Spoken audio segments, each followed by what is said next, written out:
Hi everyone, and welcome to a somewhat delayed kind of roundup of what I've been playing this year. So this is technically parts 2 and 3 smushed together of my quarterly kind of roundup of games that I've played. So without further ado, we're scrolling all the way back to March, April, May sort of time, where I streamed Withering Rooms. So if you're watching this and you caught those live streams, you know that I had a pretty good time with it. Doesn't mean to say I'm good at the game, but I enjoyed it for what it was. And what was it, I hear you ask? It is probably one of the most unique indie games I've personally ever played. It's kind of a roguelike, Souls-inspired 3D, 2D platformer. I don't know, it's got so many different things going on, but the long and the short of it is it's a horror inspired game, so if the cover doesn't really give you those vibes, then I don't know what else will. So let me kind of give you a synopsis. You play this character here, Nightingale, and inexplicably one night she wakes up in a dream, not necessarily her own dream, just in a dreamscape kind of world. And as the game progresses, and depending on whether or not you speak to all the NPCs and pick up bits of lore along the way, you come to learn that this is some kind of alternate reality that has been manifested by a ancient item from the Byzantine kind of empire. So we've got a little bit of ancient history and folklore mixed in with the concept of the people who discovered this also then turning to witchcraft, and a little bit of science thrown in too. So plot wise, it's a very peculiar setup as to why we're in this situation. The situation therefore being that Nightingale can't truly die. The consciousness of the people within this dream have to relive the dream even if they do die. It's only if they die in the outside world they die in the dream, or it might be the other way around. If they die in the dream, they do die in the outside world. I can't really remember now, but using that as a plot tool as to why your character, reloads the world. But every time the world is reloaded, it's not quite how you left it. So you unlock the map as you go, and enemies will only respawn if you die. So it's a really good way of encouraging the player to try and complete the game in as little deaths as possible, because it saves a lot of energy in terms of having to retrace your steps, regain your items. So that's where the roguelike kind of aspect comes into it. And for me, having never really played a game like that before, it was quite challenging for me at first. And you will see in my first couple of episodes, I fail miserably. But I think at some point, it might be after I completed the game, I can't really remember now, I did finally get to a point where I knew what I was doing, and I didn't die for such a long time, which was great because it meant I could go back to different parts of the world map without having to unlock the area, without having to kill enemies all over again. So that was really fun. So for me, a lot of it was the challenge that I found really enjoyable, but the world setting was great. I liked that a lot. Some very inspired choices as to what the design fell back on and everything. And also the music, I think. I made it very obvious from the moment I launched the game that I really liked the music. I bought the soundtrack on Steam. If I had any sense, I would probably have some music playing in the background now.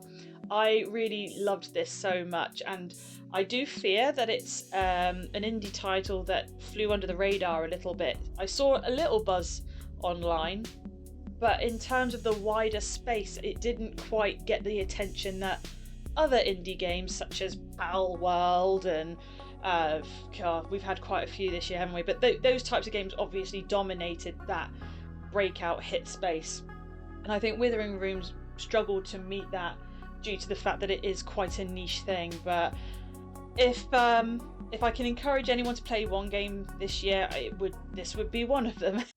The next game I want to talk about is another game that well, actually, no, I did not stream it, sorry. I actually did a kind of let's play. I know they're not my strong suits, but it's just a good way of me trying to keep on top of creating some content, and that is Still Wakes the Deep. This, on the other hand, did get quite a bit of attention at the time of its releasing. And while I wouldn't say it's a terrible game, I don't really feel it's as great as some people made it out to be. And that's not to say, again, doesn't mean I don't think it's a good game at all. I just feel that there are a lot of horror inspired games with a very similar play style that do the same thing, if not a little better. So the premise is that you play a chap, Cam, I think, is it Cameron? Cameron McDuggan or McGoon, I don't know. So you play some Scottish bloke who's on the run from the police because he decided to beat the 7 bells out of someone in the pub, and he basically finds employment at an oil rig, this said oil rig, and it just so happens whilst he's there, it's not long after he's arrived, all hell breaks loose. There's a day he's basically due to leave the oil rig after the police have figured out where he is. His boss doesn't like him. His friend has tried to cover up for him as best as he can, but to no avail. And no sooner than that all starts to kick off, the oil drill. Sorry, I don't understand how oil rigs work, but the big drill that they use taps into something that isn't oil, put it that way. And that's when the whole place just turns into a H.P. Lovecraft kind of experience. And while I really enjoy those kind of themes, it does turn into a real cosmic kind of or again another like dreamscape kind of situation where people aren't really able to tell if they're hallucinating or if what they see is real. They're hearing things. We get some like major color out of space kind of references. We've got like this bright pink goopy stuff, pink lights and all sorts of stuff going on. And effectively, the character that you play, you have to just try and navigate your way around the oil rig safely without dying, really. I don't think the intention was ever to really get to the bottom as to what this thing is, why is it happening. That all seems very secondary to the fact that he just wants to get home safely. He's got a wife and children that he's left behind, and he's clearly coming to regret that the decision to leave them. So a lot of it's really more about the internal struggle and battle that this guy's having, which to me, I just didn't see the point of including. It didn't feel like there was a parallel between the events happening on the oil rig to the events that had happened at home. Usually these types of plots have some sort of mirroring going on, and it didn't really feel like that was achieved here. But it did have some cool moments where we get some jump scary type moments, some chase sequences where we have to run away from our mutated colleagues.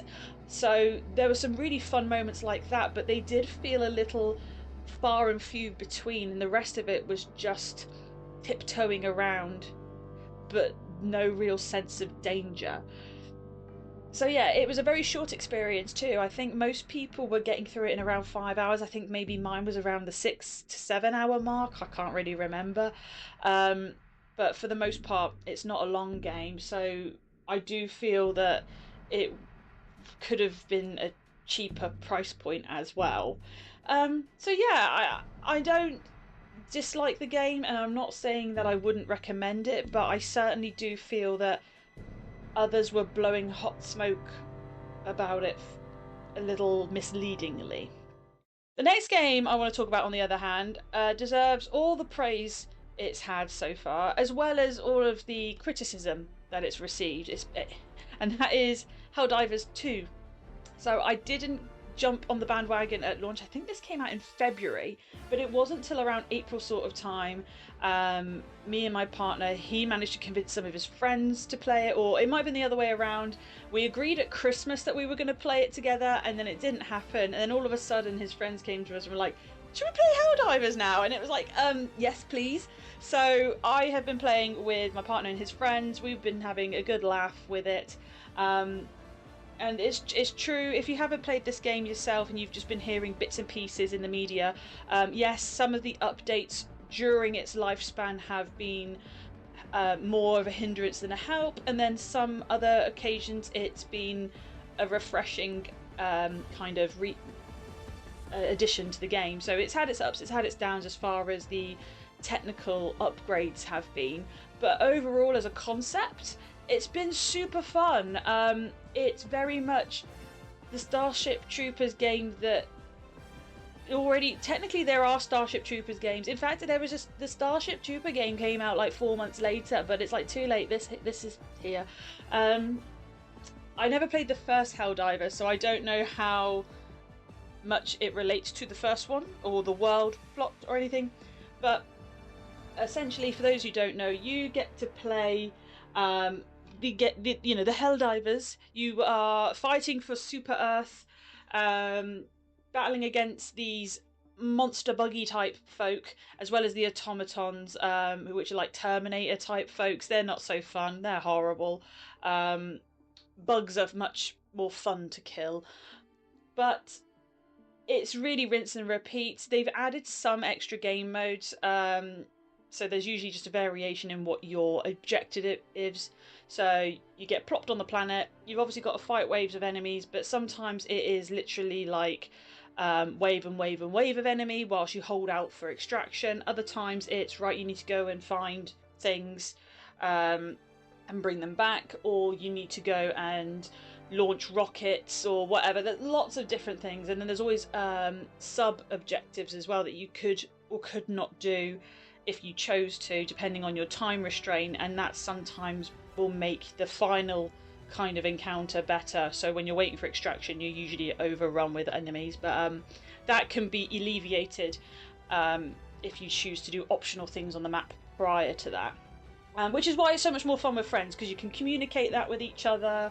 And then sometimes you don't communicate it. You just decide to run off and collect resources and then wonder why you keep dying and your friends are 50 meters away from you. But yeah, I've had a really good time. It has lulled off a little bit for us now. We haven't played for a little while, but the time that we did spend with it, which I'm pretty sure we spent a good 2 months solid just playing this, and I had a blast with it. At this moment in time, I think we're just waiting for them to actually add proper new content, like the new enemy type, new planets, and all the other stuff that comes with that. At the moment, it just feels like I could be playing other games rather than just doing the same thing over and over again. So yeah, Helldivers 2, absolutely a good crack if you've got friends to play with, and I'm looking forward to more. Hi, Editing Vicky here.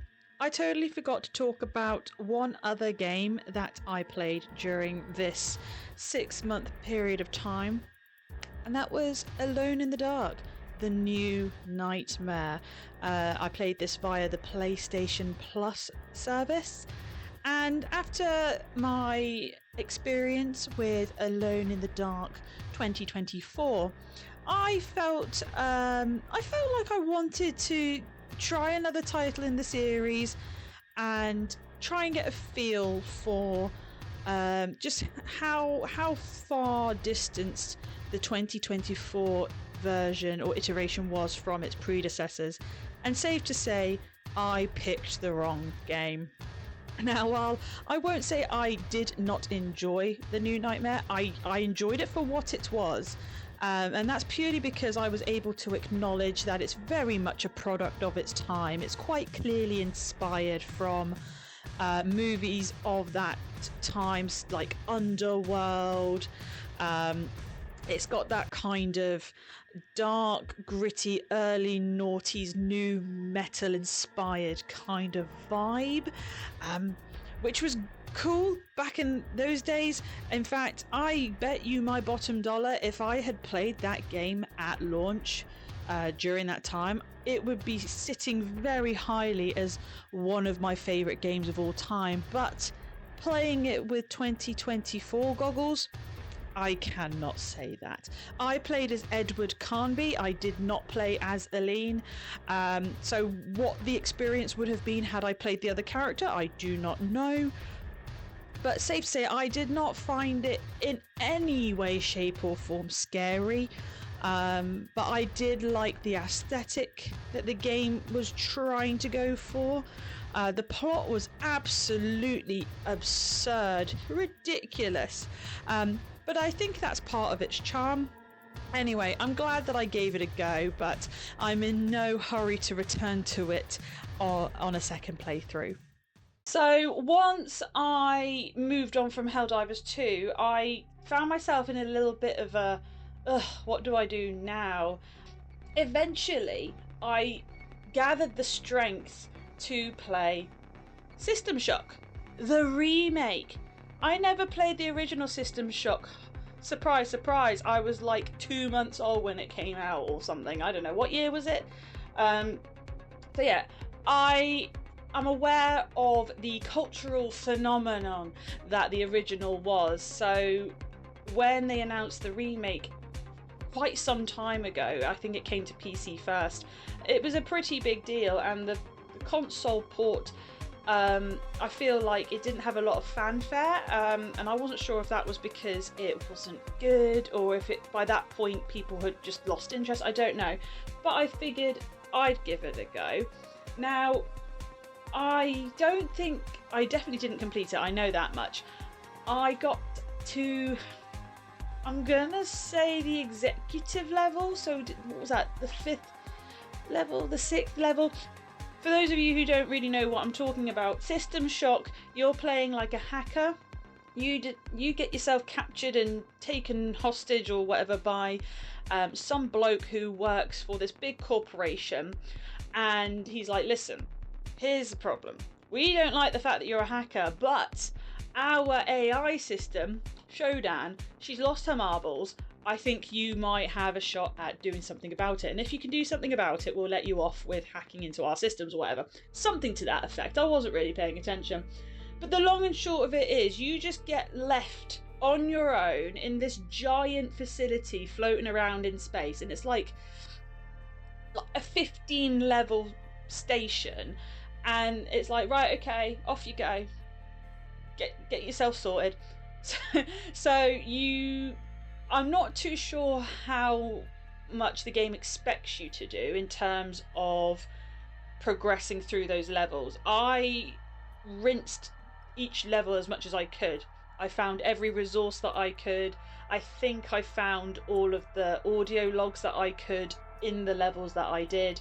And I think there may even be like sub-objectives, so like opening certain rooms and doing certain puzzles and what have you.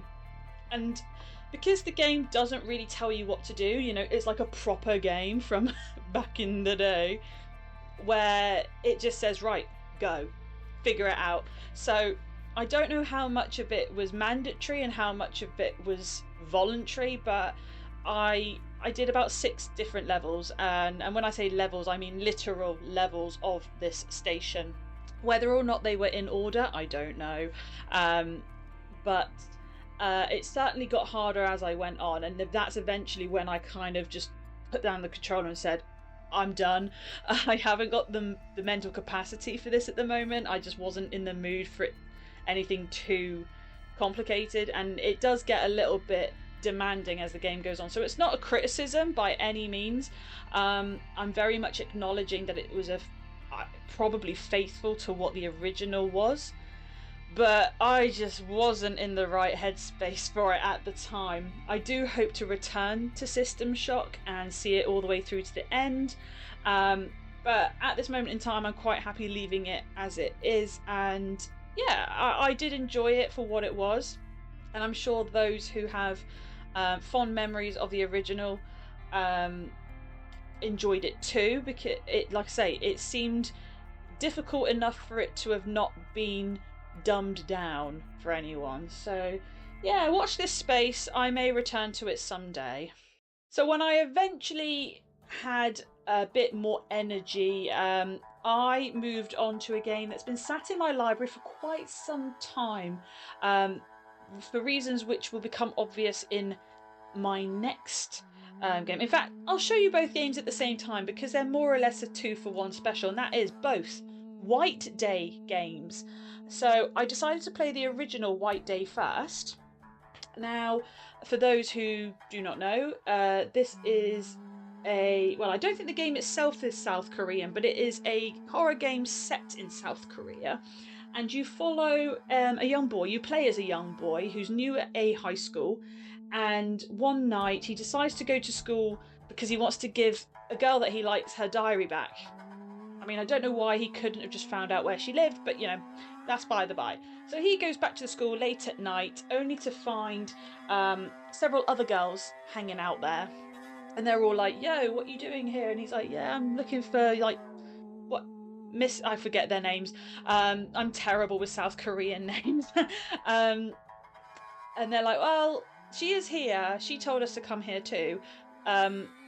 Let's kind of try and look for her together. So, and then to make things worse, there's 2 crazy janitors that apparently are bloodthirsty and they just think it's okay to murder people in the school.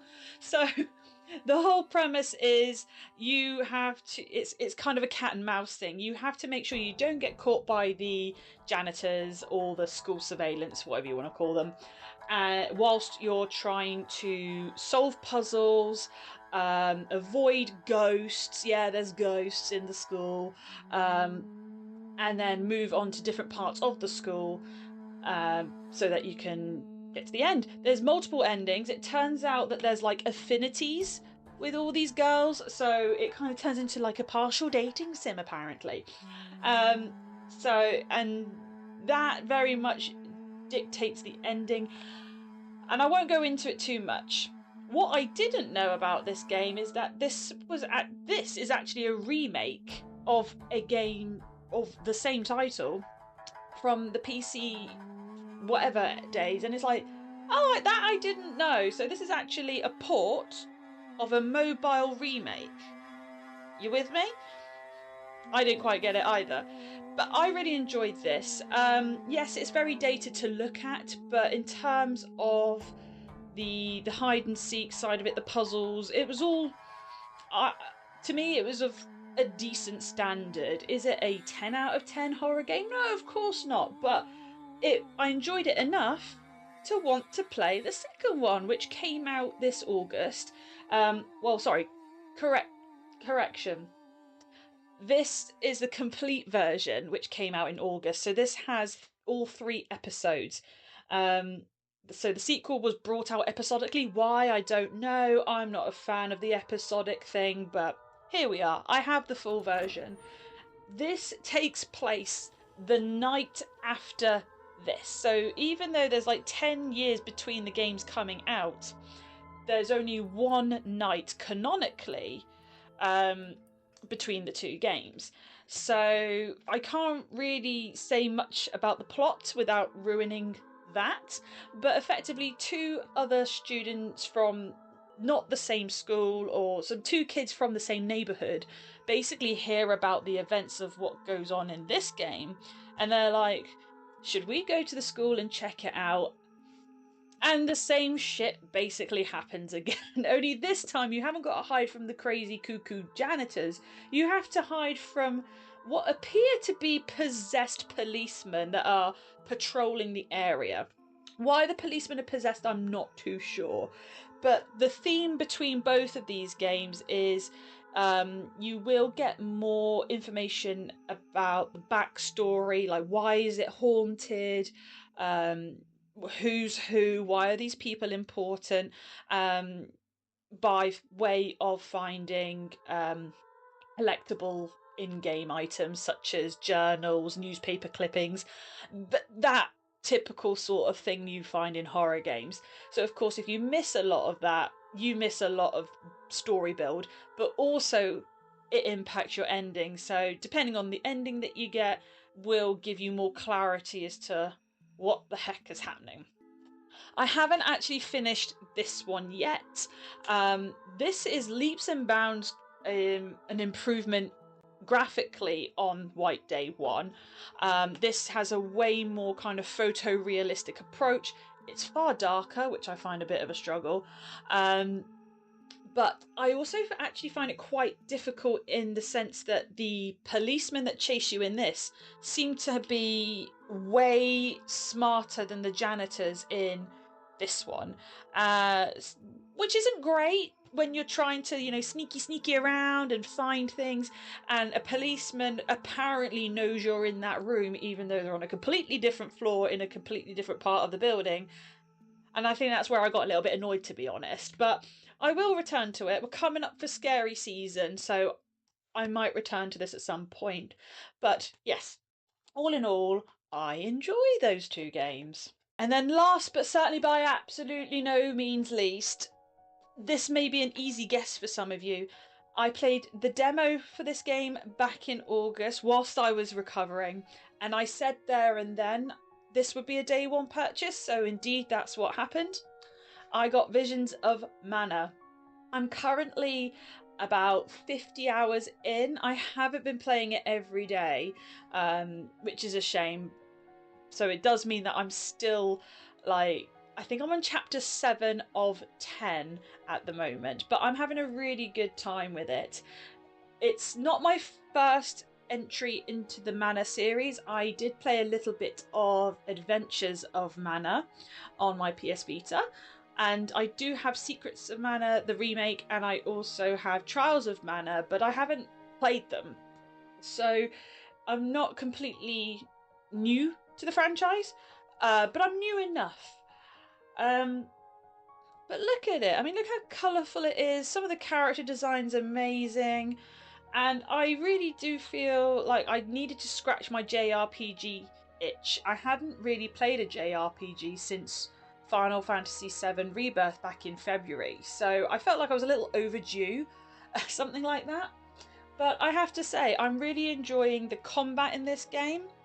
It's far more akin to that of Tales and maybe Star Ocean. I think it leans a little closer towards the Tales games, if you're familiar with those.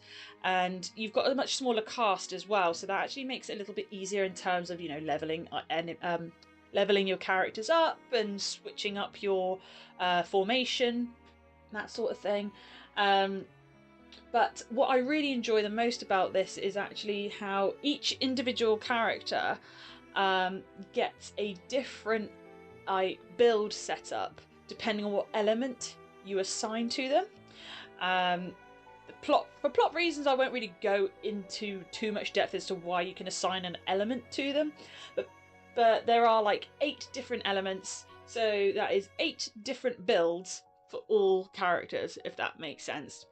And it's not difficult. You haven't got to do a lot of customization for that, but it does mean that when it comes to fighting certain enemies with an elemental weakness, you can only have one character at a time with that elemental affinity, but you can equip spells and things separately to your other characters. So there's a way of getting around it, but for the advantage, only one character can really have that overloaded advantage. So I do enjoy that aspect of it. And characters are all really likeable. There isn't really anyone that I find annoying or unbearable. I mean, Karina, I don't know why they made her Appalachian, but I do find that a little inconsistent with the rest of her village. I won't go into those details. I had nothing against Appalachian folk either. I find your accents incredibly endearing, but for the sake of, making it make sense in this world, too sure on that choice. But even still, I find all these characters really quite sweet. The plot is quite, I won't say boring.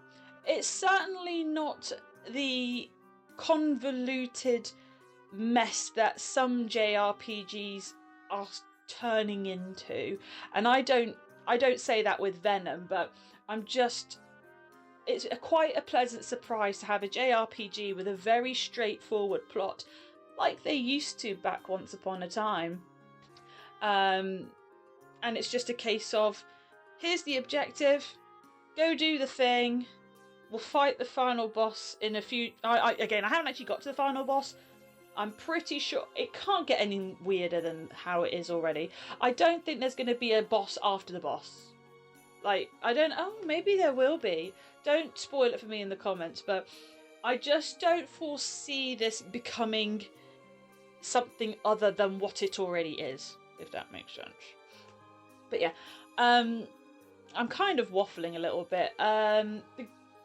I do still, however, have the same opinion as I did in the demo, where the music's not particularly memorable. I think that's for me, the weakest point of the game, is that it's not like poor music, but there's nothing about it that plays through my head or anything like that. But that could be because I'm leaving such big gaps in between my play sessions.